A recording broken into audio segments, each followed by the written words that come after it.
ગુજરાતમાં ભૂતપૂર્વ અમારા સુરેશભાઈ ઝાલા પણ અહીંયા ઉપસ્થિત છે. એમનું હાર્દિક હાર્દિક સ્વાગત અહીંયા છે. અને ખાસ વધારે સમય નથી લેવો, ખાલી 2-3 ગીતો ગવાય છે. આપણા રણજીતભાઈ આમંત્રીને વા રણજીતભાઈ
સરસ મજાની મોજ હોય.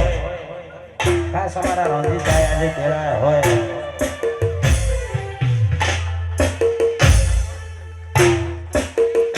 અને અમારા તોરણિયા પુરાના ઠાકોરો માટે કામ કરાવવું હોય.